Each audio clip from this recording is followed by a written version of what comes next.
বাংলাদেশের উত্তরাঞ্চলের একটি ছোট সীমান্ত স্টেশন বুড়িমারি। কিন্তু সঠিক পরিকল্পনা ও আধুনিক রেল যোগাযোগ থাকলে এই স্টেশনই হতে পারে বাংলাদেশের অন্যতম গুরুত্বপূর্ণ আন্তর্জাতিক বাণিজ্য কেন্দ্র। প্রশ্ন হলো কিভাবে? চলুন একটু বিশ্লেষণ করি। বন্দর বর্তমানে বাংলাদেশ, ভারত ও ভুটানের সঙ্গে বাণিজ্যের একটি গুরুত্বপূর্ণ প্রবেশদ্বার। প্রতিদিন পাথর, ডলোমাইট, ফলসহ নানা ধরনের পণ্য এই পথ দিয়ে আমদানি রপ্তানি হয়। কিন্তু একটি বড় সমস্যা এখনও রয়ে গেছে। মালবাহী রেল পরিবহন পর্যাপ্ত নয়, ফলে অধিকাংশ পণ্য ট্রাকে বহন করতে হয়। এতে পরিবহন ব্যয় বাড়ে, সময় নষ্ট হয় এবং সড়কে যানজট সৃষ্টি হয়। বুড়িমারি থেকে দেশের বিভিন্ন শিল্পাঞ্চলে নিয়মিত ফ্রেট ট্রেন চালু করা যায়, তাহলে পরিবহন খরচ কমবে, ব্যবসায়ীরা দ্রুত পণ্য সরবরাহ করতে পারবেন, সড়কের উপর চাপ কমবে, আমদানি রপ্তানি গতি বাড়বে, স্থানীয় অর্থনীতিতে নতুন কর্মসংস্থান তৈরি হবে। তো মেহেদী ভাই, আপনি তো এই এলাকার স্থায়ী বাসিন্দা, তাই তো? তো এইখানে কি কি ট্রেন আসলে যাতায়াত করে এই বুড়িমারি স্টেশন থেকে? এখানে তো সবই লোকাল ট্রেন। আর আপনার 4টার সময় একটা ট্রেন আছে, কম্পিউটার ট্রেন, সেটা আপনার এখান থেকে ডাইরেক্ট শান্তামার, বগুড়া শান্তামার ডাইরেক্ট শান্তামার। আর বুড়িমারি নামে এক্সপ্রেস, কিন্তু আদৌ অবধি চোখে পড়লো না। মানে এক্সপ্রেস ট্রেন চালু হয়েছে, বাট এখান থেকে কিন্তু চালু এখানে চলে না। বুড়িমারি থেকে এত আন্দোলন হলো, এত সংগ্রাম হলো যে আমরা দুই পক্ষ থেকে শুনছি। এখানে তো এখন বিরোধী দল জামাত না, এর আগে তো আওয়ামী লীগ তো শেষ, বাংলাদেশ থেকে চিরকবর হয়ে গেছে। তো আওয়ামী লীগের পতন হওয়ার পরে মানে বিএনপি আর জামাত, তো দুই দলেই স্বীকৃতি দিছিল যে আমরা এই বুড়িমারি এক্সপ্রেস ট্রেনটাকে এখানে অবশ্যই বন্ধ ব্যবস্থা করবো। আমরা যে সরকার আছে, এরাও স্বীকৃতি দিয়েছে, এরাও তা ভাগ্যক্রমে জামাত ইসলাম আসতে পারেনি, তারা এখন প্রধান বিরোধী দল।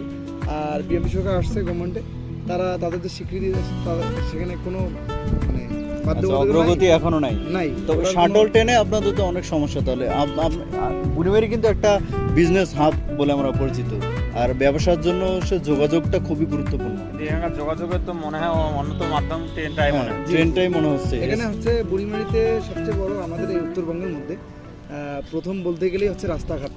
আচ্ছা।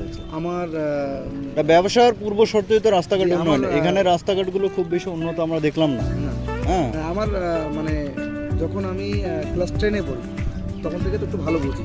আমার তখন থেকে ভালো বোঝার বয়সে আমি দেখছি এখানে অনেক 500 থেকে 600 ট্রাক ঢুকে, ইন্ডিয়ান ট্রাক আনলোড হয় আবার যায়।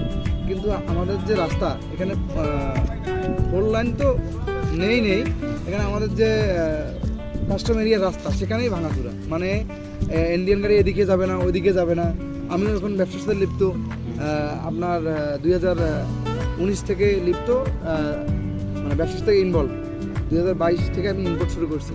তো আমি দেখলাম যে আমাদের মূলত বুড়িমারিটা হচ্ছে ধীরে ধীরে পিছিয়ে যাচ্ছে। মানে নামকরণ, আমার মনে হয় না যে এই বুড়িমারি নামকরণ এক সময় থাকবে। আমাদের প্রথম যেটা পদক্ষেপ আমাদের উন্নয়নের জন্য, বুড়িমারি উন্নয়নের জন্য আমাদের মূল হচ্ছে রাস্তাঘাট এবং যোগাযোগ ব্যবস্থা ভালো হতে হবে। হ্যাঁ, 4 লাইন রাস্তা। এখন এই 4 লাইন রাস্তা নেই, আর অন্যান্য যে রাস্তা আছে সেগুলোরও কাজ নেই। আমাদের যোগাযোগ ব্যবস্থা ট্রেন ছাড়া মানে আমরা একদম।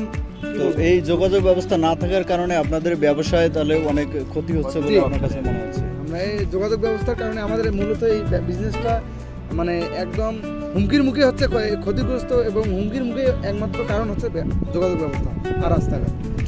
যে আমার একান্ত দাবি হচ্ছে যে আমি বর্তমানে গভর্নমেন্ট আছে তাদেরকে স্যালুট জানাই এবং সম্মান জানাই। তারা যথাযথভাবে দেশ চালার চেষ্টা করতেছে, এটার জন্য শুকরিয়া, আলহামদুলিল্লাহ। তো ওখান থেকে আমি দাবি জানাই যে আমাদের বুড়িমারি থেকে লালমনিরহাট যেতে যে এই যে 90 কি 100 রংপুর পর্যন্ত 120 কিলোমিটার, এই রাস্তাটা যদি আমাদের 4 লাইন হয় তাহলে বাংলাদেশের মধ্যে আমাদের এই পোর্টটা সেই আগের মতো দ্বিতীয়তম হবে এবং বিজনেস আরও অনেক ভালো হবে আমি আশা করি। এবং আমার একটা দাবি যে এটা খুব দ্রুতকরণ করে 4 লাইন করানো হয় আর যোগাযোগ ব্যবস্থাটা ভালো করা হয় বুড়িমারি। তা আমাদের এখানে চাচা আছে। চাচা, এই লাইনটা তো আগে বোধহয় ইন্ডিয়া পর্যন্ত ট্রেন চলাচল করতো, তাই না? এটা আগে মনে করো চাংড়াবান্ধা গেছে, চাংড়াবান্ধা পর্যন্ত যেত না? চাংড়াবান্ধা থেকে মনে করো ওদিক দিয়ে কলকাতা, এই ট্রেনে ইন্ডিয়া দেখতে পারবেন। এই ট্রেনটা ইন্ডিয়া যেত। ওই ট্রেন কি আপনারা দেখেছেন তখন যাইতো? আপনারা দেখেন নাই না? ব্রিটিশ আমলে চলতো, তাই না? আর এখন মনে করো ট্রেন ওই যে কিছু থেকে মনে করো লাইন দিয়ে নাই, কিছুক্ষণ পরেই তো পোর্ট, এরপর তো আর ওইদিক যাওয়া শুরু। না না, সম্ভব না। তো ওইটা থাকলে একদিক দিয়ে সুবিধা হইতো ব্যবসা বাণিজ্যের ক্ষেত্রে, তাই তো? হ্যাঁ সুবিধা হইতো তো, ভালো সুবিধা হইতো, অনেক সুবিধা হইতো। এইটা তো লাইন তো মনে করো ইন্ডিয়ার সহ তো যোগাযোগ দিবে চাইছিল, হুম। কিন্তু পরে যে কি হইলো হওয়ার পর এখন মনে করো দিছে ওই যে কোন জায়গা থেকে যে দিছে এদিক দিয়া, বেনাপোল হ্যাঁ বেনা করতে ওটা কেটে দিছে ইন্ডিয়া চালাক লোক না, এখন এই ওইটা এদিক দিয়ে হওয়ার কথা ছিল, আচ্ছা, এটা কাটি দিয়ে দিছে। ঠিক মানে আছে। ওই লাইনটা এদিক দিয়ে যাবো। বুড়িমারি শুধু একটি সীমান্ত স্টেশন নয়, সঠিক রেল অবকাঠামো, আধুনিক মালবাহী টার্মিনাল এবং আন্তর্জাতিক রেল সংযোগ নিশ্চিত করা গেলে এটি হতে পারে বাংলাদেশের উত্তরাঞ্চলের সবথেকে বড় বিজনেস হাব। আপনার কি মনে হয় বুড়িমারিতে যাত্রীবাহী ট্রেনের পাশাপাশি আধুনিক মালবাহী রেল ব্যবস্থার সম্প্রসারণ কি এখন সময়ের দাবি? কমেন্টে আপনার মতামত জানান এবং আমাদের পেজটিকে ফলো করতে ভুলবেন না।